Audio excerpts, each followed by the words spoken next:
we're African people abroad. So the only thing we didn't have is our language, but we have the same face, the same mouth, same nose, same everything, same rhythm. So African that was born in Africa is not any more African than an African that was born in America. That's right. An African that is born in Africa is no more African than one that was born in Jamaica or in England. So you have Africans born in Kenya, and you have Africans born in Baltimore.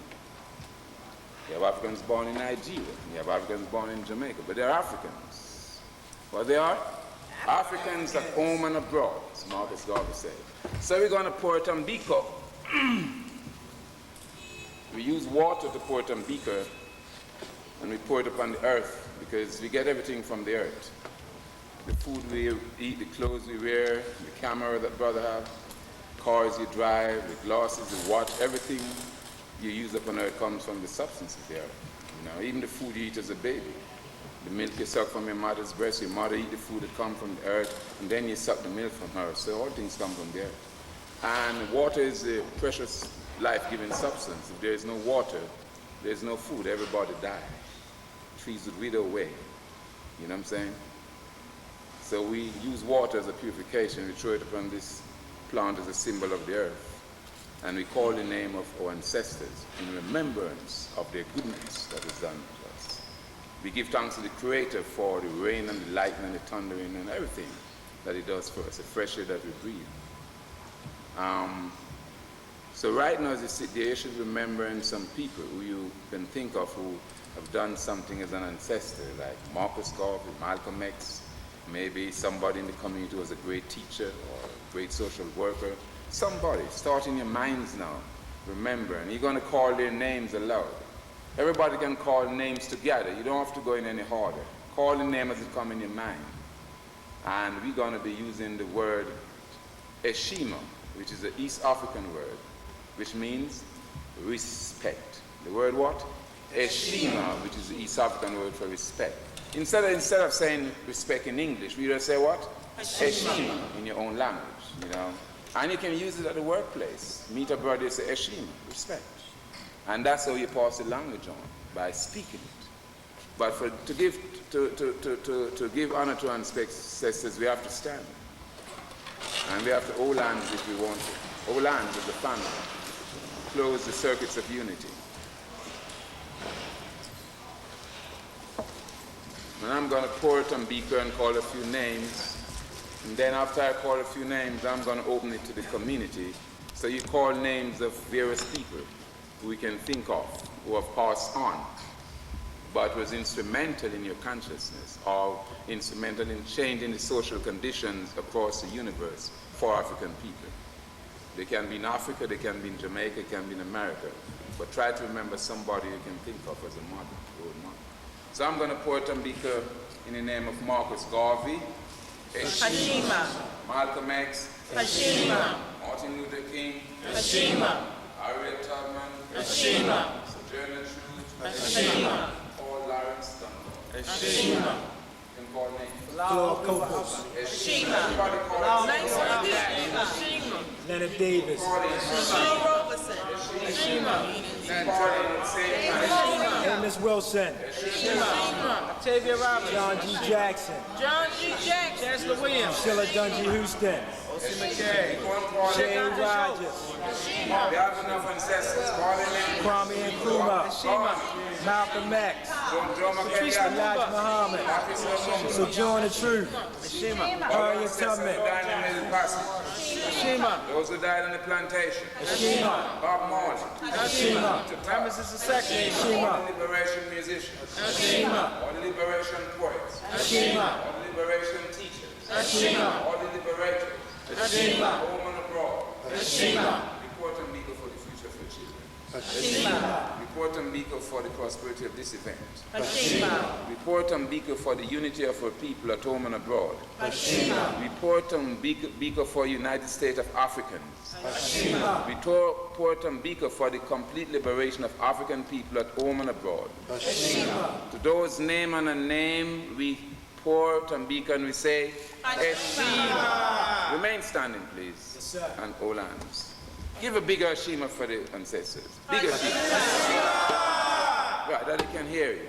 And now we're going to hold on and do the African pledge. Okay? Say after me. I pledge allegiance to my people. The African race. The original man and woman of the earth. And the founders of civilization. I pledge to continue the struggle. Which will help. To bring my beloved brothers and sisters to total freedom. I pledge to study and discipline myself. Mentally, physically, spiritually, socially, economically, so that we can grow into soldiers for justice. Because our people need strong and intelligent warriors. We pledge to live our lives standing tall. Because people on their knees are not respected. If we are challenged, we must say that we will not surrender our position nor our dignity. But instead, we will endure until the final victory is won. Give a round of applause and remain standing.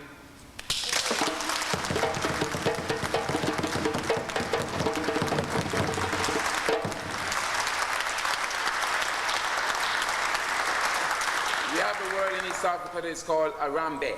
It means let's pull together. So we generally close off this section by holding up hand halfway like this, so right hand, and we do 7 Arambe. And in the last one, we hold it as strong and as long and as loud as we can, so that they can know that we are still here as Africans. Okay? Yes, sir. So you count in your mind as you push up and say Arambe 7 times quite strong, because it means what? Let's pull together. If we were pulling together, there would be no empty chairs up there. But we see some empty chairs, so it means we're not pulling together good enough. So we who are here after what? Pull together. All right? I'm going to count the 3 in Kiswahili, and then I say go. Moja, Mbili, Tatu, go. Arambe! Arambe! Arambe! Arambe! Arambe! Arambe! Arambe!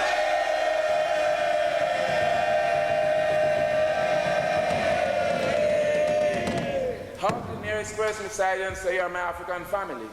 And then that's it. Let's come, let's come back.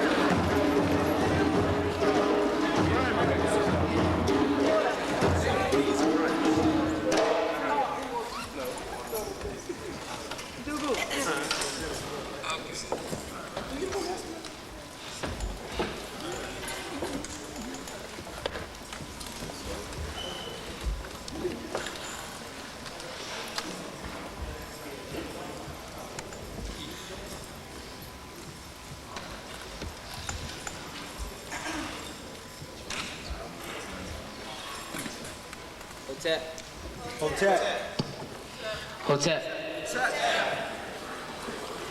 We don't have a stand for this mic today, so I'm gonna have to hold it with my hand. My name is Jabari, and first of all, I'd like to thank everybody for coming out, supporting Reality Speaks, and our first event with many to follow.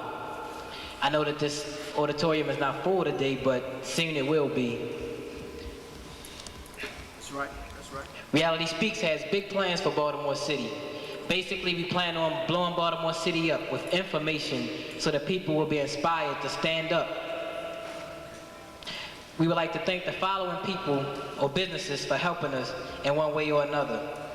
We'd like to thank Everyone's Place, Pyramid Bookstore, North Star Bookstore, the WOL family, the Ancestors Roots for their drumming, Just You and Me Talk Show, WEAA, Miss Brown for letting us use these facilities, Brother Kamal and the African World Study Group, and all the other people who helped us in one way or another. You know, being a revolutionary is sometimes confusing. Elders, I always hear them say that the generation that's coming up is the true key to liberation. But at the same time, they always criticizing us by the way we dress, talk, and so forth. It's all right. But remember, we only are this way because you let us be this way. So Reality Speaks, we plan on speaking the language of the people. We're not here to intellectualize, just to wake up those sleep brothers and sisters by any means necessary. You know, in this struggle, it's a thin line between staying strong and being weak. You can easily just fall off and just go the other way. So we, the younger generation, we need inspiration from you, from the older people, to help us to be strong in this.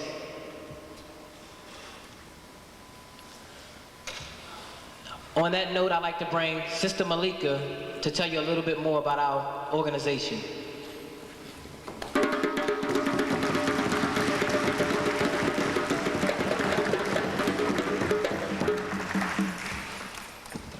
Thank you, brother, for that introduction. Hello, my name is Malika. I'm representing Reality Speaks. Reality Speaks is a youth organization initiated by a few youth who saw the need to reawaken Black Baltimore. We will do this by getting information to our people that is vital to our existence as a people. Reality Speaks is also a form of Black media that is aimed at rearranging the images of Black people that are distorted and manipulated by the white media. The proceeds will go to a fund that will build to bring out more lecturers and eventually to get a Reality Speaks lecture building.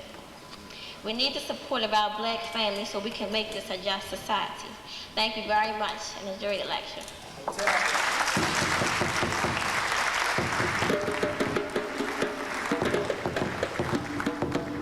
These are young people. Give them a bigger round of applause.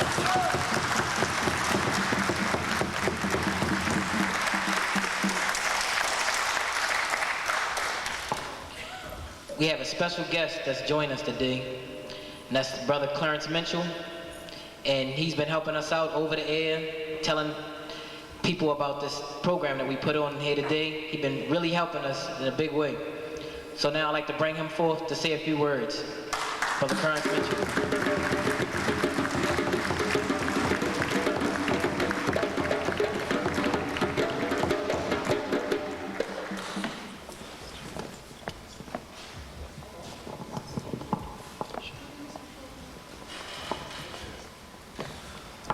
First, giving honor and praises to the Creator. I want to thank Reality Speaks for this opportunity to share with you this evening. Before we hear from our strong brother who's here to share with us tonight, Brother Tyrone Powers, to tell us about the reality that we know. It's so appropriate that the name of this organization is Reality Speaks, because that's what our children need. They need reality. They don't need the watered-down version of what they've been getting in school, the watered-down version of what we as adults have been sharing with them. They need reality. And that's exactly what, hopefully, as elected officials, myself and a new generation of those who are running for elected office can bring to them. Through WOL and through what Kathy Hughes has provided at 10:10 a.m., we have an opportunity to hear information we won't hear anywhere else. We have an opportunity to hear from all over the world as it relates to the African world, what's going on across those airwaves. So I come here tonight to share with you very briefly the fact that we have to work with our young people. We have to provide for our young people the opportunity for them to excel and move forward. I didn't run for elected office in 1994 to hold it for 32 years. I ran in 1994 so that I might provide an opportunity for one of these young brothers and sisters to run in the next few years, to have the opportunity to move forward and participate in the process. That's what we need to be about. Elected office is not my seat. It's not any other brother or sister's seat who wins. It's the community's seat. And it's the community who needs to participate in who it is that goes into that seat. Now let me tell you something, brothers. That sounds like it makes sense, but that's not the way it happens. That's not the way it happens, because we don't participate. Elected office is not going to be the savior to our problems, but it's a vehicle. It's one more vehicle in the war to help to participate in solving our problems. And if you want to ignore elected office and say that's nothing, we don't want to participate, we don't want to be a part of that, we're going to work through it through grassroots stuff, we're going to work through it through that, we're not in another country that might work. Not in America. Not in America. As long as you live here, understand the power of elected office. It makes the rules, it makes the laws that you have to live under. Regardless of what you may want to call yourself, you have to live under those rules. And until we understand that it's not an either or, it's a both and, we are going to be subjected to the rules that this country lays down. No, don't be a part of the process to the extent where you sell yourself out, but be a part of the process to the extent that you understand the power of that. And keep your consciousness. Keep your objectivity. Keep your individuality. But don't not participate. Because the lack of participation that has us, to a large extent, brothers and sisters, in the position we are in today. So I came here tonight to share with you that there are those of us who are in the system, so to speak, who are conscious, who understand the battle, who understand what's going on, and who want to share and participate with you. But we can only share and participate with you to the extent that you share and participate with us. And please support Kathy Hughes and WOL and what 1010 is trying to do. If we lose that vehicle like we lost WEBB, like we lost other radio stations in the city, this is the last one. I don't see another one coming. WEAA, I love it to death, but WEAA is run by Morgan State University. Morgan State University is run by University of Maryland. University of Maryland is run by the state of Maryland. Do you hear what I'm telling you? So understand, 1010 is one of our last shots. And I'm going to share something with you as I sit down, because I share this wherever I speak. My wife is here with me today, Donna, and she's pregnant with our baby that's due in October. Thank you. I have a son who's 7, and Donna has a son who's 4. We just got married in December. So you see we have a big family. I went from 2 to 5 very quickly. But God is good. But let me share with you a story I heard in 1984 when I went to Washington. I don't know what's wrong with the mic. I really don't need one, but I'll try to keep it going. Let me hold on to this. There we go. Desmond Tutu came over from South Africa, and at that time, South Africa was still under the apartheid system. It's under a new part. I was about to say, don't let me finish, but I was getting ready to say it's under a new part of apartheid right now, with the land still belonging to those who held it under the same apartheid before. But Desmond Tutu came over. He shared a story about a woman who was giving an interview to a white news reporter from CBS. And young people, the reason I share this story, those of you who are here, is because South Africa was freed not by Nelson Mandela and his generation. It was freed by those young people who took the streets every day in those marches, which participated in those marches which freed South Africa. Still not free. Well, I say free. When I say free, let me put it this way. Still not free, but out underneath the system, the overt system of apartheid. You see, we're not free. We're not free here in America. But let me tell you, they're not under the wicked system of apartheid that they were under. Not the overt physical system. Still not free. You're absolutely right. I agree with you. Let me finish my story. The story, though, goes like this. Desmond Tutu was talking about a woman who was sharing a story with a white news reporter. And in that story, the woman was telling her about living under the system of apartheid. And her daughter, who was 12 years old, was about to go on a march. And each day in those marches, some young person was either killed or viciously beaten to the extent they were hospitalized and they were not able to even have a normal life from that point forward. And as the daughter got to the doorway, the mother said, please, she stopped the interview. She said, baby, please don't go on this march today. I got a bad feeling. Please don't go out. And the little girl turned around the doorway and looked at the mother and said, if you had gone, I wouldn't have to. My children will never have to look at me and say to me, if you had gone, I wouldn't have to. God bless you and thank you for the time.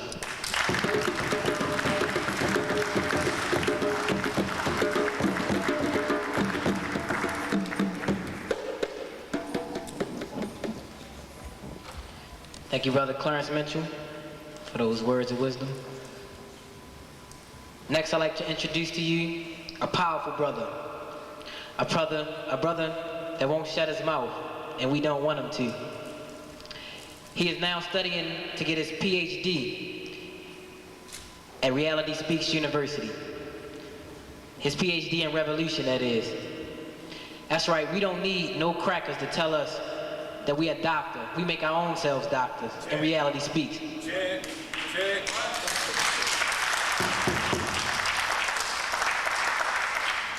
On that note, I'd like to bring out our brother and soon-to-be Dr. Universal.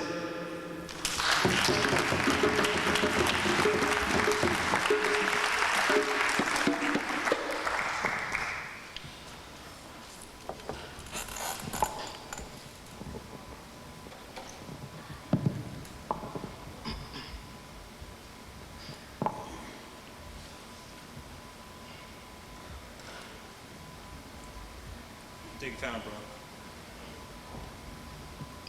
Y'all mind if I walk around, you know? I got a lot of energy.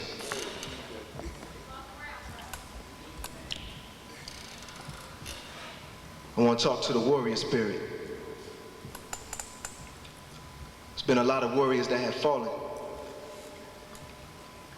there's been as many that have stood and fought. I have to always give respect to the warriors of our people. And we have to always give respect to the warriors of our people. No matter in what area they're fighting, if they're fighting for our benefit, we have to give respect. We have to always remember. We have to recognize and realize what our purpose is. I have to give respect to the spirit of Nat Turner.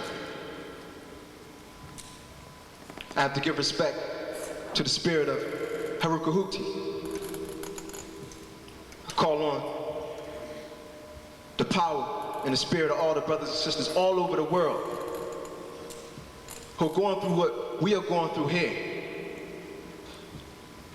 But even at a more hectic and a more strenuous level. I call on the spirit and energy of Shaka Zulu and let us remember, and if we don't know about it, learn about the Haitian Revolution.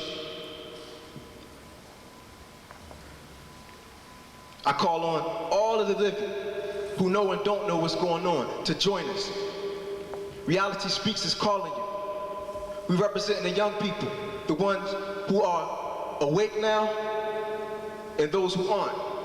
The ones who have the fire, but yet they're not understood. I want to talk about fire. A lot of us want to talk about the Holy Spirit and the Holy Ghost. Check. I'm not attacking anyone's religion, anyone's belief. But my spirit is a warrior spirit and I got the fire. And this fire that we all got, Brother Tyrone Powers, Brother Jabari, Sister Malika, Brother Tyrone, Sister Takola, everybody that's down with Reality Speaks got a warrior spirit. For what? Because we recognize what time it is for our people. We recognize that we gotta fight. And if we don't do it, ain't nobody gonna do it. That's right. So for all of y'all who have not made up in your mind what you're gonna commit your life to as far as for your people, if you're still on that individualism and not worrying about the suffering of your people, the least you can do is support us with good words of wisdom, inspiration. Don't try to put our fire out, but encourage us. And even support us with your cash dollars too. There's not no campaign to make money, but we know the reality where we live in. We gotta fund our movements today, so we just gotta keep it real. Now, for all of you who may not understand the fire, we can talk about fire. Fire is the life-sustaining principle on this earth. Along with other elements, fire is the main thing that keeps this planet in motion, coming from the sun. Everyone here has a fire within them. But we gotta understand that there's a lot of death traps out here, set up and designed to kill our fire. The foods that we are taught to eat are designed to weaken our fire and put the fire out. The educational school system don't raise no warriors, not for our people. These religious institutions got us divided. Reality Speaks is sick and tired of it. And we're not taking it no more. Not from none of our people and not from the enemy. So we know we commit our lives to. So we asking for your support in any way. Our mission is to get information to the people in Baltimore City. Flood Baltimore City with information and inspiration about what's going on at this day and time. We need you to support that. We don't have that many people with us now, so we don't have access to all the information, so therefore we need you to work with us. And anyone who you know that can work with us. We talk to you, you talk to us about what our people need to know and what the young brothers and sisters need to be made aware of. And then we work to get that information out on the streets. We're not going to be stuck up in no house, in no building, in no structure, in no churches or nothing like that. We're going out to the streets where our people going to listen. We got to go anywhere, anywhere. And one more point I have to make. I know what I'm saying sounds good, and I know a lot of people say good things, and a lot of us know about how many leaders we have that claim they're going to do this, claim they're going to do that. But what I also observe is most of us, when we see someone who claims to represent our people or claim to work for our people, when we often sit back and watch and observe what they're going to do. And if they're faced with a trial or a test, we sit back and watch and observe if they're going to pass the test instead of getting involved, saying, look, brother, look, sister, your strength don't come from yourself. Your strength depends on the whole. And your value to your people is only as much as your relationship to your people. Therefore, we got your back.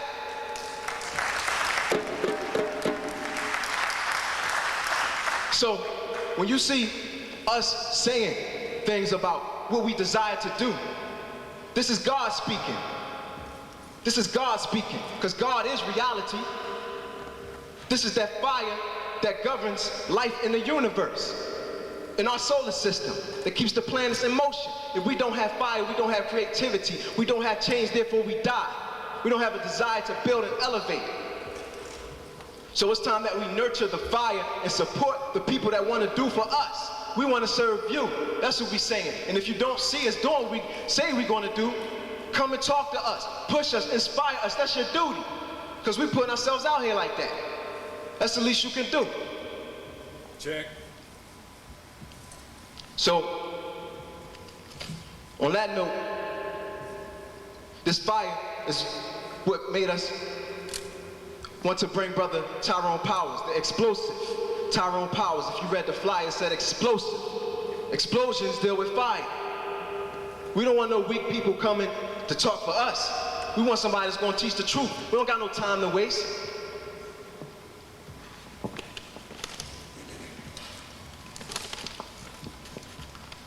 Brother Tyrone Powers is an educator, former law enforcement officer, and author of Eyes to My Soul, The Rise and Decline of a Black FBI Agent. He resides right here in Baltimore. He is married and the father of 4 children. Brother Powers is committed to family and community.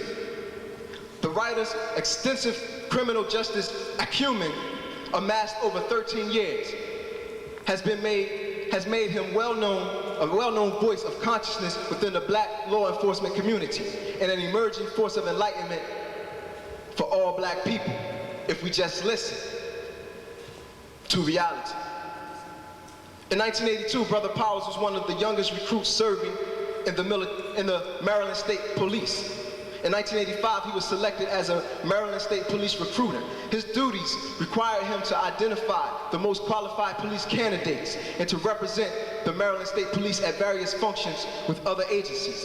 During this time, Brother Powers founded and was chairman of Operation Drug Out, a nationally recognized anti-drug program featured on the CBS Evening News and reported by Dan Rather.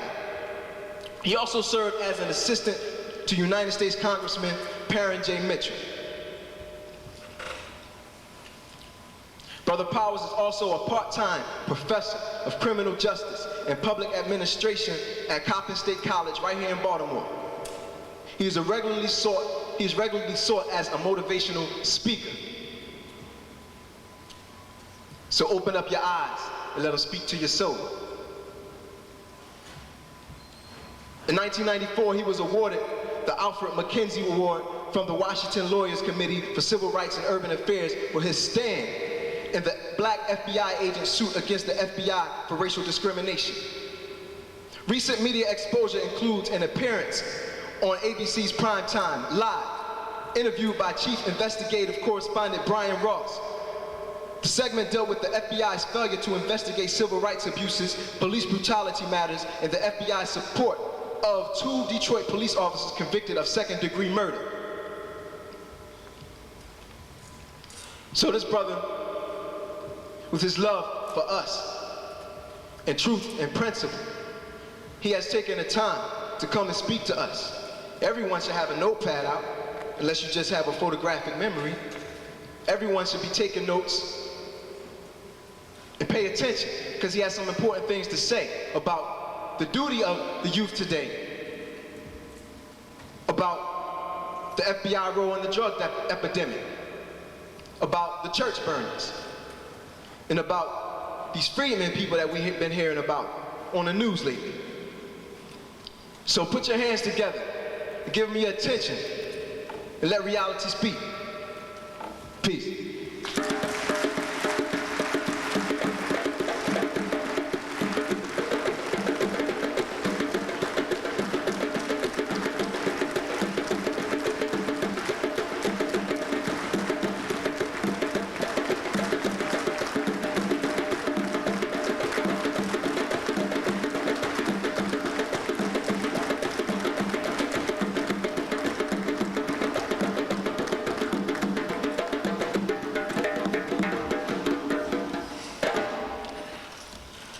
Greetings.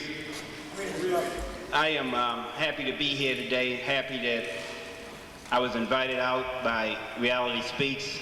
I have several conversations and meetings with Brother Jabari and Brother Universal, where we discuss several issues.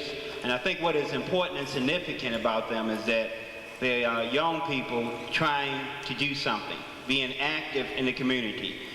So many people, as I've traveled across this country, have talked about what they're going to do and what the problem is.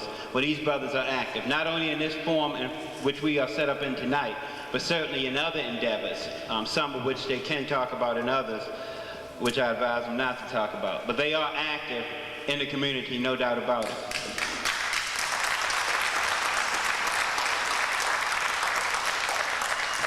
I hope to discuss and enlighten you on some issues this evening. I may not cover everything because we have a wide array of people out here at different levels of consciousness.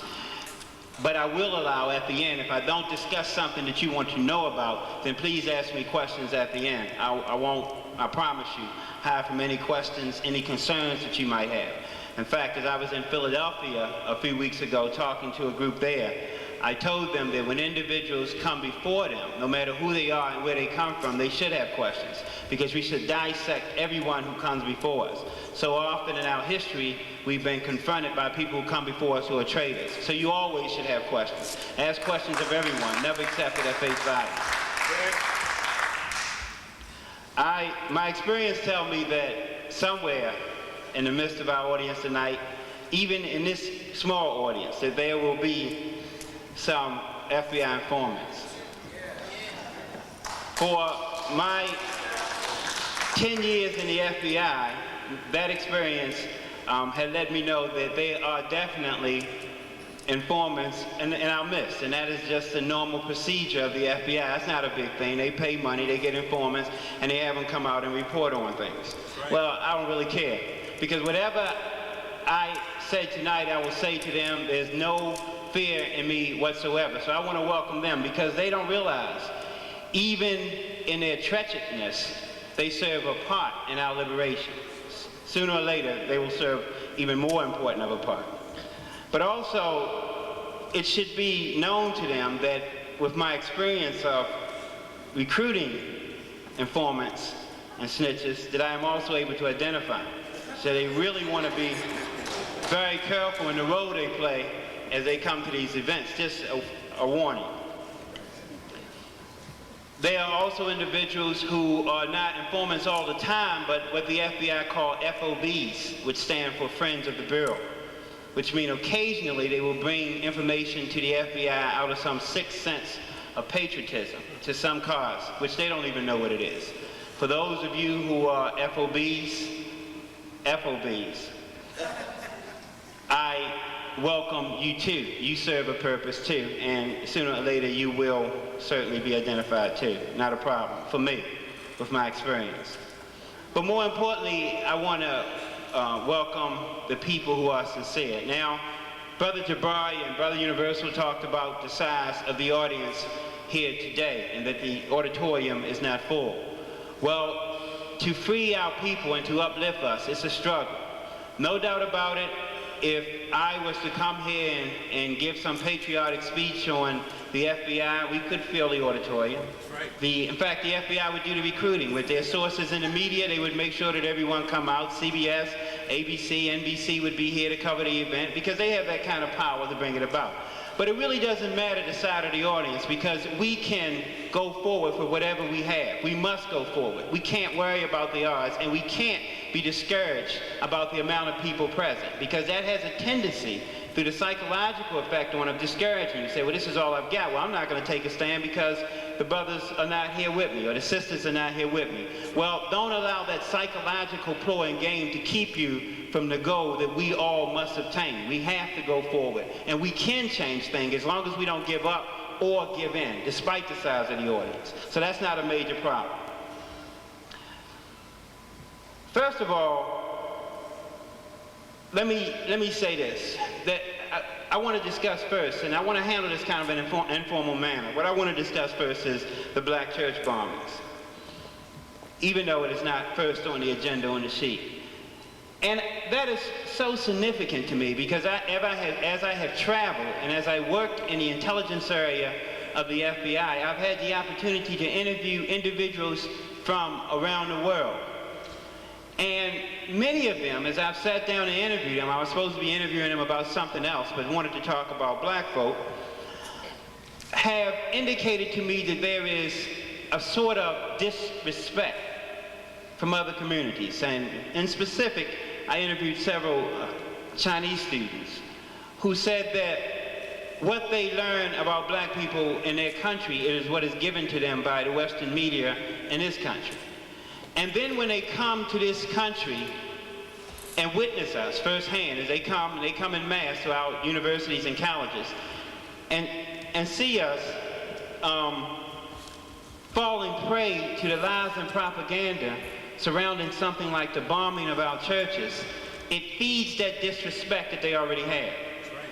We've allowed the people like Bill Clinton and Janet Reno and Deval Patrick, and his intentions may be good, and I think sooner or later he'll find out the role that he's being used for, but his intentions may be good, to come before us and give us peripheral information on these particular burnings, is what they call them. And they have, and a lot of times they call them burnings without even presenting any evidence to us that they're burnings. They haven't presented a gas can or a match or anything else. They say they're burnings. We repeat it. We don't ask questions. We nod our head and say we have to stop the burnings. Now, first of all, if any group of people should ask questions, it should be us. No one should be able to come before us and give us a general statement and sing a nice, eloquent, we shall overcome type of song. We nod our heads and go home and say, well, we got Bill working on it. That adds to the disrespect that many people around the world see in us and deal with us. So I hope to maybe enlighten you a little bit on that. And what embitters me about that is that the 16th Street Baptist Church that was bombed in 1963 in Birmingham, and 4 little girls that were killed, we seem to have just forgotten about them. They just have died and gone away. And I know it is part of the profile from the Behavioral Science Unit of the FBI. I read their profile, but we don't have to fall prey to it. Those 4 little girls was bombed out on a Sunday morning. Furthermore, there was 400 people. The rest of the facts that they keep from, there was 400 people in their churches. Many more were injured. There were police and fire departments that stood around and watched the church burn and blow out. But we have not gone back to that history to try to make light of the history that we're dealing with now. That church bombing occurred 18 days after the so-called Great March on Washington.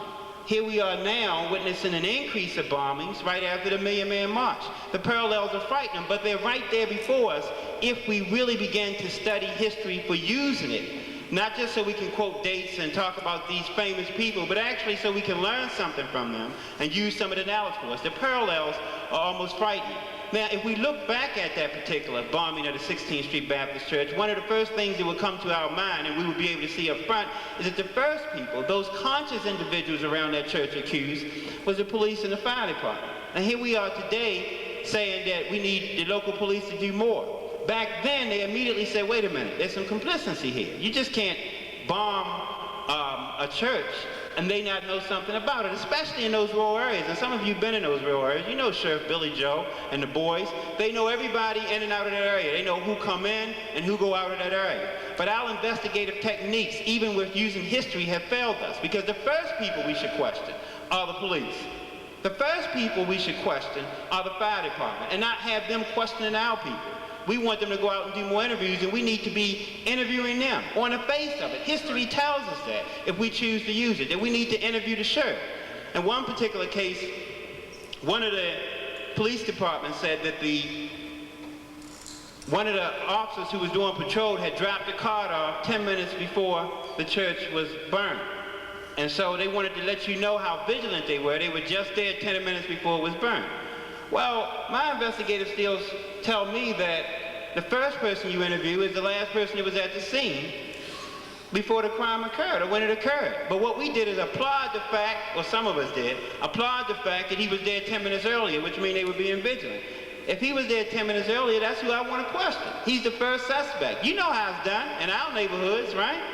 If you were anywhere around there, you could have been 10 blocks away. You're close enough to be sat down and interviewed and interrogated. But instead, they're able to do that, put him there, and we applaud the fact that he was vigilant and that he showed up at the scene. We have to stop being duped, and we have to stop playing and stop allowing them to use us. Now, as I go across, again, as I've been going across the country and talking to people about this, talking to the ministers, certainly in many cases, and I don't want to be too critical, but there's a fear to even stand up and say what it is. There's a fear to ask these kind of questions. I had mentioned to one minister up in Philadelphia, I said, well, you went before Janet Reno, did she tell you this? And he said, yes, she did. I said, well, did you ask her some of these questions? Did you even dissect what she was saying, ask her some of the questions? He said, nah, she seemed to be pretty up and up. But there's a fear to even stand up. When our communities are being bombed and destroyed, when the parallels are so frightening to what happened during the 60s, and it hasn't stopped, the bombings had occurred all along. And until they prove to us or give us some kind of evidence that these are burnings, call them bombings. You name them. Stop following their definitions. You call them bombings and tell them to give us proof that they're burnings. Because it's a fire doesn't mean it's a bombing. That's not the investigative skills they taught me. Certainly, when something of theirs burns, it's a bombing right away. No doubt about it. So we have to stop playing, and we have to tell, and we have to call them like we see them, as Brother Universal said. We have to tell some of the weak-kneed politicians that you can't play games with us anymore. We are dealing with dire times and dire situations, and we cannot allow ourselves to be played with. You have retired police officers out there. You have agents who have left the FBI. I was just one in Chicago who was helping them with some investigation. Bring those people in. Before you go before Janet Reno and Deval Patrick, go with some expertise so you have the right questions to ask them instead of just accepting what they continuously tell us. It embitters me over and over again to sit and watch them tell us these lies and for us to nod our head in agreement, for us to repeat them, and for us to beg for new legislation to deal with the church burnings. The legislation is already there. It's domestic terrorism. You start calling it that. They already have the legislation. And under the Domestic Terrorism Act, they have money in there for restitutions to rebuild the churches. You don't have to have any chicken dinners to rebuild your churches. If they call it what it is, if you call it domestic terrorism, they're supposed to rebuild your churches. You don't have to offer a $10,000 reward. They've got a $2 million reward built into the Domestic Terrorism Act. But we nod our heads and they refuse to call it that for several reasons, which we'll get into shortly.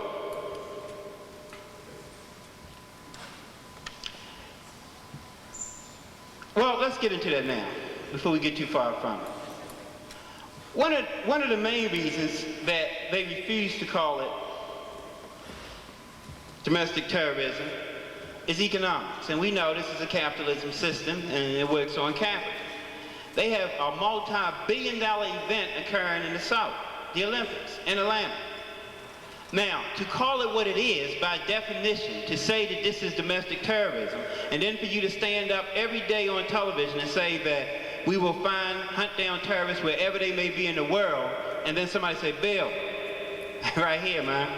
They're right here in the South where you bring in all those people for the Atlantic Olympics. So once again, they refuse to call it what it is, and we are the stepping stone so they can make these billions. And then maybe in September, November, they'll say, oh yeah, by the way, we found out that was domestic terrorism.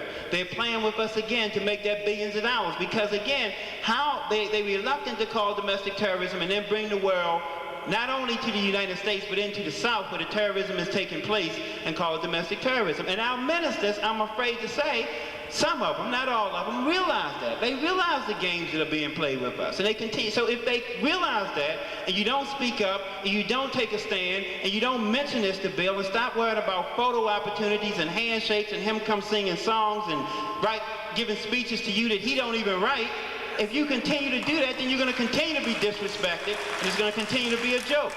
That is not standing up at all. Sitting there and getting embittered and talking about the burnings and, well, we can get into that later. We don't have to get into that. But the fact of the matter is, we all should be embittered based on that point alone because of the burnings in the South. We are acting in that situation when we don't question them, certainly like cowards. We know, for instance, in these parallels, and I'll move from the bombings on this point, and then we can come back to it later if you have questions on it. We know, for instance, that in the 16th Street bombing in 1963, the FBI did not make an arrest on that particular case to 1977. 1963 to 1977, they arrested some guy named Chambers who was on his deathbed. Meant a whole lot to us. And even when they made that arrest in 1977 and prosecuted him, the prosecutor said, oh, we're aware that there was more people involved. This is what they said. You check out the documents. We're aware that there might have been some police complicity. We're aware that there were some other people involved in this particular case, but we've lost all the evidence, so we can't prosecute anyone else. They're using the same philosophy because we're not vigilant enough in 1996. They said, well, there might be some involvement of some other groups, but the church is burned to the ground, so all the evidence is gone. The same evidence game, the same statements they made in 1963, they don't expect us to go back and do research and being picked up on it. You listen to them, and then look at the parallels between the bombs that are occurring. The same thing, we don't have enough evidence to bring other people involved. Now, they waited from 63 to 77 to say that about the 16th Street bombing. Now, they'll wait another 10, 20 years, and they'll give you somebody at that time who they'll bring forth for the bombings. But we have to do the research and stop playing and stop allowing them to dupe us. We have to ask the questions. And if some of you, and I don't want to offend anyone, but if some of you belong to some of the churches where the ministers are not asking these questions, it is incumbent upon you to become part of the solution and say, listen, we've got to ask them this. I want to be on the delegation next time. And you have to stand up. Well, I know what happened. You walk in, they invite you to one of their little conferences and press conferences. You are in awe. You walk in there, they got the Great Seal of the United States up there. President's in there in his Brooks Brothers suit. He walk in there, they treat you all nice, give you a handshake, and you say, good gracious, I wish my kids could see me here. And you forget the whole reason you there, start smiling and bucking and grinning and shining, and he be done ran that statement on you. Thank you, Bill. We love you, man. And walk out and go home and having nothing been charged. And they have to disrespect you for that. You watch them. You watch the press conferences. Watch the Negroes out in the press conference. Watch them out there. Bill's on top of it, man. Let me digress just to say this, and I really hope this doesn't offend anybody, because I really do think that the NAACP is a powerful organization. They've done a lot of great things for us in the past, but it was kind of, it had to embitter you a little bit this week when Bob Dole said he wasn't coming. Now, all you can do with Bob Dole is ask him one time. I don't have any problem with you inviting him, but after you say no, the hell with him. Go ahead and invite somebody else and fill a spot, and don't keep talking about it and worried about it. How can you, up front, identify someone who is your enemy, say that he's not for us, and then say, well, Bill, you know, there's going to be some consequences for you not showing up? He already know that. Just fill a spot and move on. But if you sit there, I mean, the world is watching us as a people beg Bob Dole, as senile as he is, to come and speak before our audience. We are begging him to do that, to come before our, and how can you be respected like that? And we even discussed it, even when we went back to work, and I'm sorry, man, Bob should have showed up. I don't know what he was thinking about. The hell with Bob Dole. Invite someone else to fill a spot. We got a lot of black people that came in and filled that spot. But we're still harping on Bob Dole. It was a great mistake. You know it was a great mistake. That I relate to the bombings. Now, the significance of the bombings to the Million Man March should be obvious to most of us if we do the research. Again, as I mentioned before, the parallels about the Million Man March. Whenever you have, that scared a lot of people, as I talked about in the book. It scared a lot of people, for that many people, because you know, black folk have some differences. It's difficult to get that many black folk together for anything, because you had a lot of different religious groups, a lot of different groups all over there together, and I will guarantee you, and from my contacts, that, you know, white folks, they said, what the hell going on? That's not how they supposed to act. We spent all these years to divide them up, to keep them fighting against each other, and they're going to bring 1 million of them together and ain't nobody going to start a fight? It's shocking. So after that show of unity, it indicated that there might be some unity in coming together and strength, they prepared, as with the rash of the increase in the church bombings, to cause disunity and to attack us again. Now, my information, which was good, was that they were prepared that day to act upon us. Good information from an excellent inside source. That they were set up on the 6th floor of the Washington Metropolitan Field Office. That they were armed with 6 hours and M16s and an array of other weapons, prepared to act, hoping and anticipating a move down towards Pennsylvania Avenue, towards the White House, which would indicate national security. And when a national security issue come about, you know, you lose all your constitutional rights. Forget all that, I want my lawyer, because that's all out the window. If they could have got you to move a little bit towards Pennsylvania Avenue, it could have justified them. They had a big screen television. You ask them about this. They haven't denied it yet, even though it's in the book. They haven't denied it yet. Big screen television waiting for something, as they consider it, to go right. And then they really got a shot all over America, according to an excellent source, when Jesse Jackson said something that really scared the hell out of white folks. He said, this time we're in Washington, D.C. Next time we're going to Wall Street. Now, you know, you can mess up the monuments all you want to, but don't mess with their money. Now, Wall Street controls the finances, not just for the United States, but there's money invested over there over the world. Jesse almost got shot right then. Because now you were dealing with, and this was some serious black folk stuff right here. This was a serious issue. We talking about shutting down your finances. I'm not talking about billions, I'm talking about trillions of dollars. We're gonna march on Wall Street. Shut that whole thing down for a day, not on one of your holidays, but on a regular day. And from my sources, that scared the hell out of them. They even started mapping out plans on how they would prevent that. What kind of legislation they could come up with. And all he made is one little statement in the middle of his speech about Wall Street. And everybody, people who had 3 or 4 different televisions on that wasn't even paying attention, turned to, oh hell.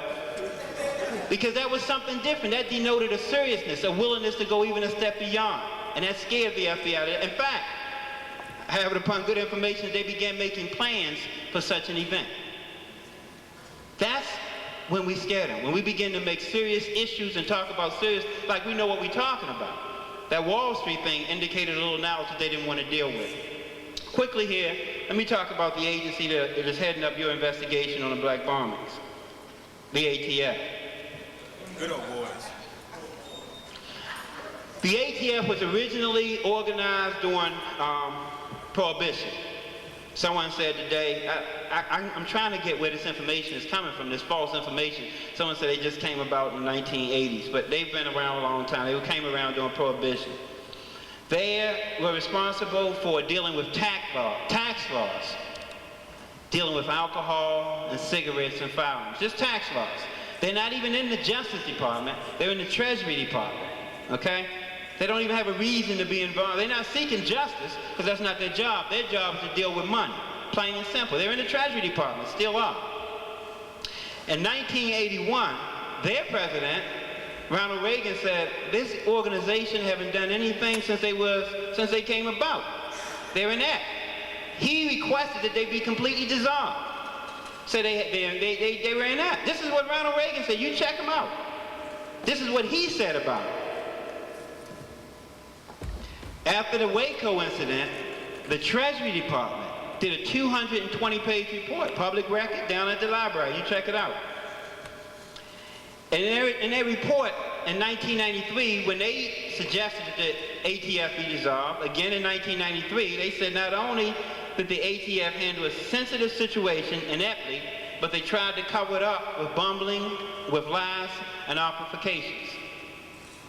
1993, this is what they said about the agency that they've given to you now to be the lead agency in your church bombings, and we're happy about it.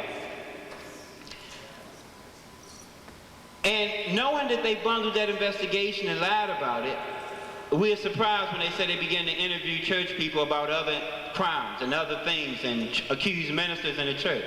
Well, we have the facts here of what they've done.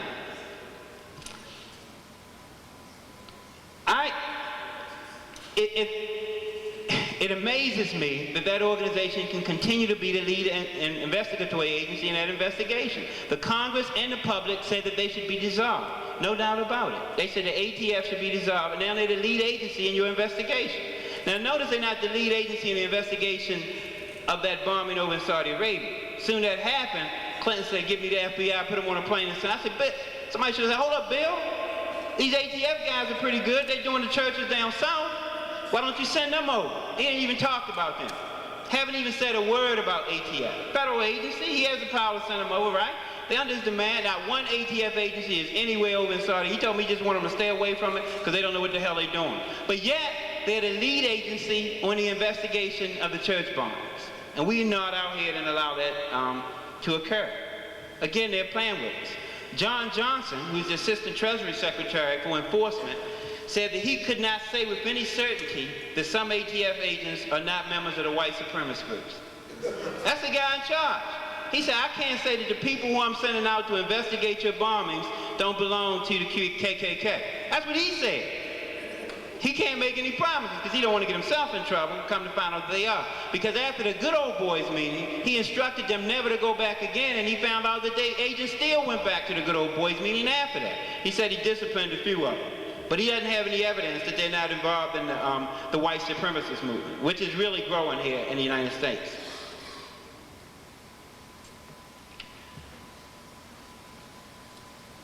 And briefly, as I finish this part, let me say this. Let me just give you the Attorney General guidelines so you can look at them for domestic terrorism and know I'm not playing with you. The domestic terrorism statute of the Attorney General guidelines says, domestic terrorism is the unlawful use of force or violence committed by a group or groups or two or more individuals. Now, they already had two or more individuals involved already, so they've got the basic. This is their law. I didn't write this. This is what they wrote. Against persons or property to intimidate or to coerce a government, the civilian population, or any segment thereof in furtherance of political or social objectives. That's what the bombings are. Domestic terrorism, plain and simple. And they're giving you new legislations to deal with church fires. You don't need any new legislation, but they won't call it that. Not at all. The rise of the supremacist group is interesting too. As an agent in the FBI, had information on them forever, monitoring their rise. They are well armed, well stocked. They have their little Bible to Turner diaries. Don't buy it, read it in the library, because if you buy it, they get the money from it. Get it from the libraries. But the Turner diaries talk about what they're going to do. The Turner diaries say they will blow up a federal building first, and then they will have 8 years in which they would wreak havoc on the black community. That's what they wrote in their Bible would say. They said that they would do this by means of leaderless cells. Essentially, that you wouldn't be able to tell that they were connected. This is what their book that they wrote. The FBI have this information. Leaderless cells. They will attack here and there. There's a group that in 1984 headed by a guy named Robert Matthews, whose plan was to snatch blacks off the street in Los Angeles. And he not only planned it, but he carried it out on occasion. Black drug dealers, he said, rob them of their money, shoot them, and leave them in the inner city. His philosophy and thought was that automatically black folk, because we've had that kind of thought process, would automatically say this is another black on black crime and go along with that concept. So they could come in, kill our people in our cities, leave them there for dead, and we'd blame each other for it. The police would blame each other for it, and then we go about our way. But not understand that this has been put into motion. The FBI is familiar with Robert Matthews and what he put into motion. The robbery that took place as he increased these groups. They are determined to wipe out the black population. And the bombing of the federal building was the start of it. That's in their books. They're familiar with that. And yet they continue to say that these groups are not, these fires are not related, even with the information they have.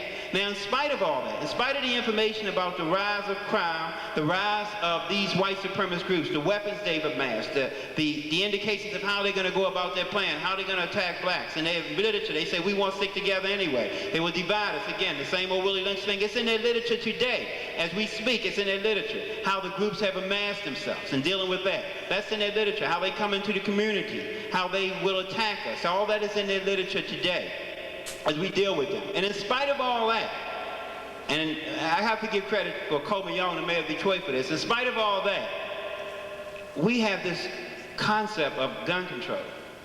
Now, none of these supremacist groups are giving up any guns. Now, and trust me, I really don't want black folks to kill each other off. And I understand that guns are a weapon there. But gun control for us have to have a whole nother definition. It has to mean controlling the mind of our young people so they know when to use it and who to use it on.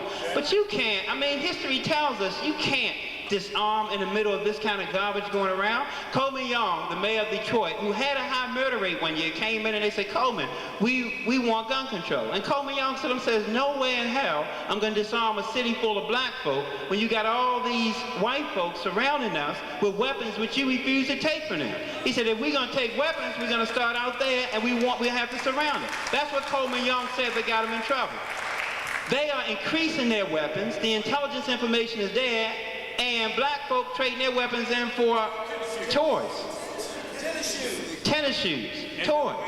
Now, I don't think, and don't get me wrong, I agree that we have to stop killing each other off, but gun control can take on different meanings. If you control the mind of the people, you didn't have gun control in the 40s, we weren't killing each other off, or the 50s or the 60s, if you control the mind of our young people from their age 5, I don't mean starting at 15 and say, well, man, I'm going out there and get them brothers off the corner. You might have a little difficulty with that. But if you control their mind at the age of 5 and 6, they'll know what gun control is.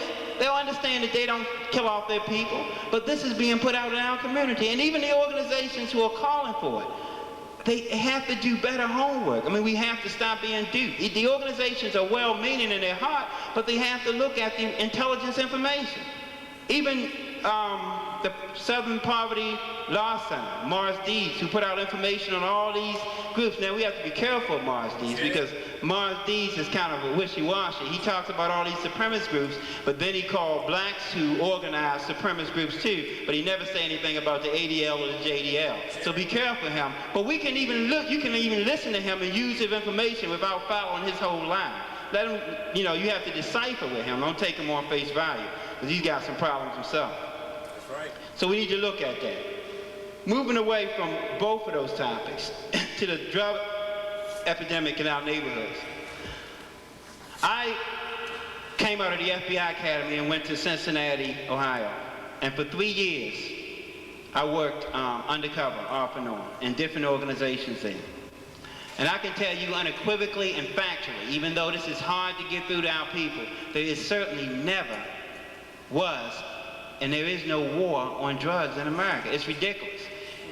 In those investigations, working undercover, we identified everything about the drug dealers. Their source of drugs, the countries they were coming from, Bolivia and Peru being the most, they built a city down in Colombia with a port just as a halfway stop to bring drugs over. Now, if I have that information as an agent working undercover, and the government have that information, and you know they've created a city as a stopover to bring drugs here, and if it's a war, then what are you going to destroy? That city, right?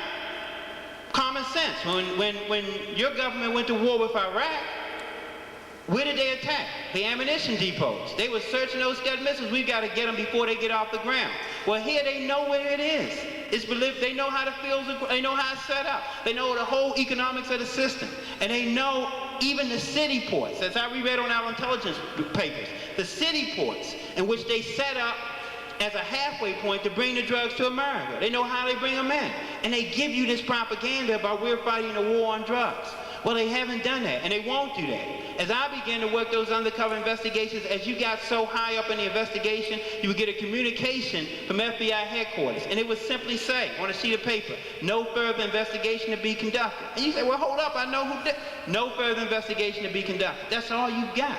And still, we still want to believe that increasing the number of drug agents will decrease the drug problem in our community. Bill Clinton gives a speech about 100,000 new police officers. Did anyone do the math on that? There's 600,000 police departments. Now how are you going to divide them up? Each police department get 0.5 officer? And what impact is that going to make? The simple math, but he was able to make that statement, everybody's saying, oh right, 100,000 more police officers. There's 600,000 police departments. It has no impact whatsoever. It just sounds good. There's no war on drugs at all. If we're going to stop the flow of drugs in our community, it's going to depend on us. Why? Think about this. Think about this. And let me tell you this, again, from inside, looking at the behavioral science reports and the intelligence reports that came out of the FBI. Why would they want to remove drugs from our community? During the 50s, 60s, 70s, you had a conscious black community that was asking questions.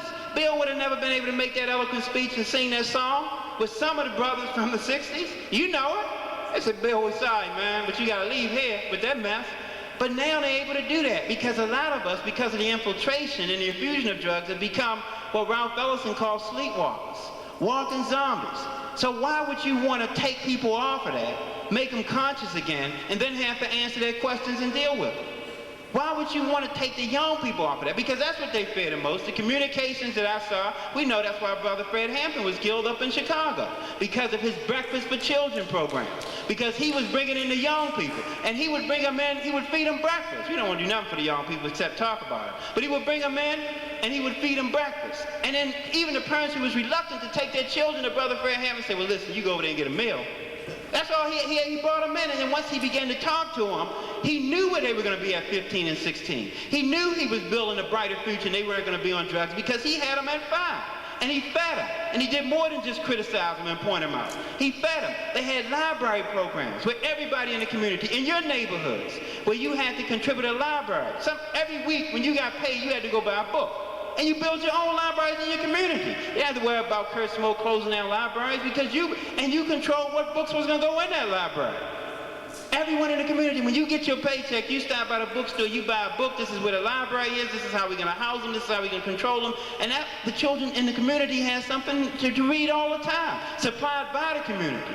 We can do that again. The blueprint is there. People have done this. Fred Hampton died doing this.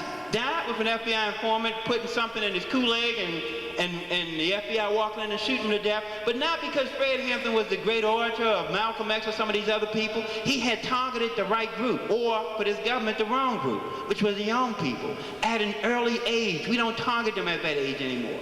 We need to target them at 5 and 6. The government have targeted them at 5 and 6. The #1 industries in all cities, prisons and stadiums. So either you're going to dance and entertain us, do that little thing in the end zone, or you're going to jail. That's your options. Not schools. You look in the budget for year 2010, 2015. American Express is not investing in schools. They're investing in prisons.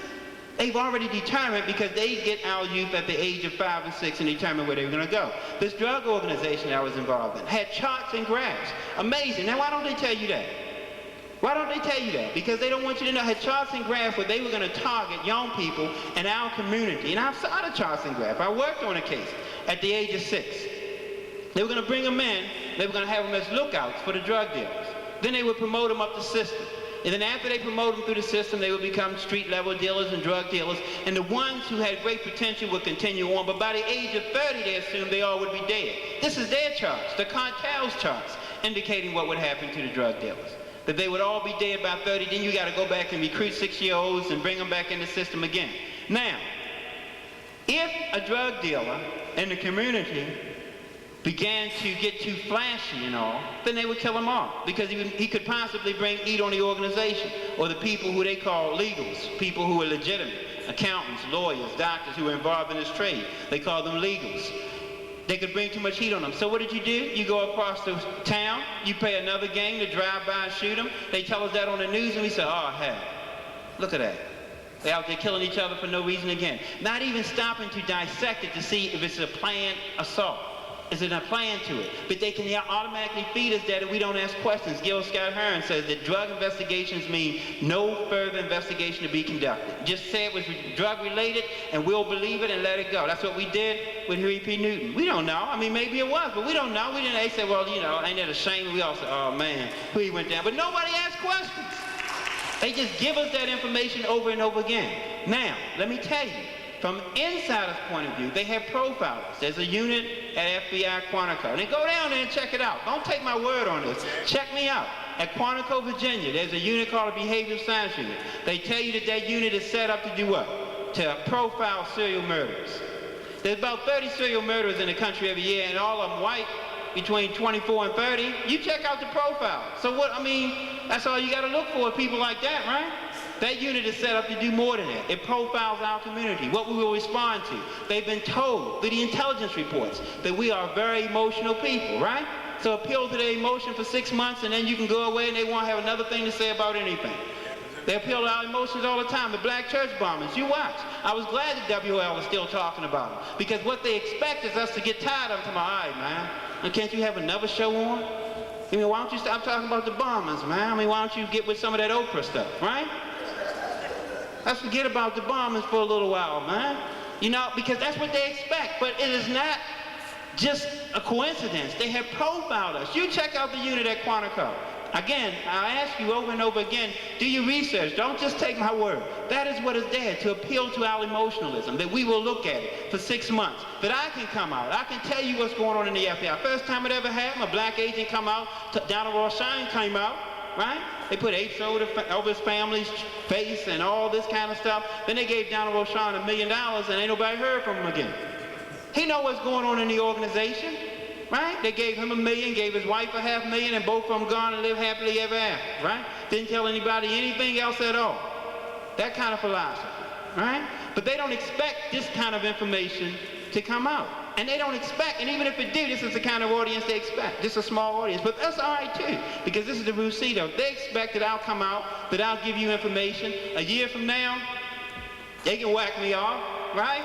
And everybody said, dang, man, Brother Tyrone was here, but he's gone. Let's do some libations.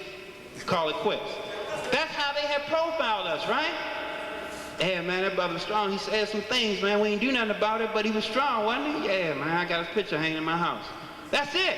That's how they profile us, as an emotional people who want to continue the cycle, who want to stay on top of it continuously. And then if we do, they try to make you feel bad about it. Man, why don't you forget that slavery thing? We're still dealing with the Holocaust. We can't talk about slavery. And they make you feel bad about it. Man, you're just a conspiracy theorist, man. Ain't nobody bothering black folk. That's what they say, bro.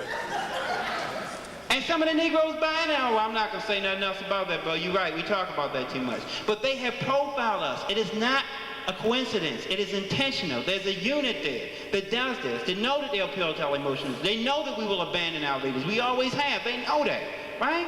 I mean, when you think about it, when you really think about it, what the hell was Martin Luther King doing standing on a balcony with all those death threats? Ask Jesse. What was he doing? I mean, give me a break. I mean, begin to think about some things, right? And they know that we fall for that all the time. I mean, the man received so many death threats, it's unbelievable. He out on the balcony doing like this. Why didn't he just put a target on his chest? But they realize that we don't handle things that way. That's why the ADL has the ADL. That's the one you always hear about, right? But what about the JDL? That's right. Right? The Jewish Defense League. Very good. Well armed, well prepared. Anybody ask them about gun control? But they have profiled us and believe that. So each one of us, every single one of us, every single day of our lives, have to do something concrete to take some action. I mean, the speaking and all is good, coming out is good, but you have to do something concrete. We have to beat the profile of how they set us up. We can't forget what's going on in our communities. We can't, you know, as I worked undercover and went into some of the crack houses, and 10 and 11, I can never forget, 10 and 11-year-old girls being raped on the couch by drug dealers, parents selling them off for a vial of crack. Is that sickening? And that is going on every single day as you sit here tonight. That is going on, and we're not embittered. People have called me in the past when I went to Philadelphia. One of the newspapers said, well, you sound like you're embittered. I said, man, if you're not embittered, there's something wrong with you. How can you look out your door and see what's happening with our people? How can you look at some of our weak-kneed politicians and see how they now stand up? See them people down there nodding as their churches are being bombed and singing nice songs and not be embittered after seeing that, seeing how we are disrespected and bring some of that disrespect on ourselves and you not being embittered. I say you shouldn't question me for being embittered. You should question me if I'm not embittered. It's a controlled, disciplined, organized embitteredness, but everybody should have a little anger in them. You shouldn't be walking around singing, don't worry, be happy. There's a problem with that, right? I mean, you should have some kind of goal and effort, but you shouldn't, I should be embittered. I should be upset. And if I'm not, if I come before you and say, well, everything going all right, how y'all doing? Everything going all right? Start telling a few jokes, you laugh. That's the people you should question, because we've got major problems. Our children are being killed, right? They're being miseducated all the time. And we're being duped over and over again, and our churches are being bombed. And the new twist on the church bombing, and I'll end with this. The new twist, and allow you to ask questions, the new twist on the church bombing is they throw in this thing, well, you know, they bombing white churches too. Well, go talk to white folk about that. Because let me tell you this. During World War II, 6 million Jews were killed, right? But there was also some Russians killed and some Americans killed. When they have those little events, the Holocaust Museum, did they mention that? No, they're concentrating on their people. So I said, okay, there's some white churches been bombed. I'm gonna go. We're not talking about that here, bro. I mean, they got to deal with that, and they always throw us off with that. Proportionally, it doesn't make any sense anyway, because there's so many more white churches than black churches. To proportionally, you're not even talking about the same thing. But they're able to dupe us. And if you listen to some of the people, they go around talking about, yeah, man, they got a point. You know, why you think they bombed? I don't care, man. That's for them to deal with. Look at the problems we're dealing with. Don't bring that garbage over here. We have to stop playing. It is crucial that we stop playing. It is crucial that we stand up and deal with the problems in our community, or else we're going to continue to fall into trouble. Any questions that you ever had for me, please ask me. If you're going before one of those,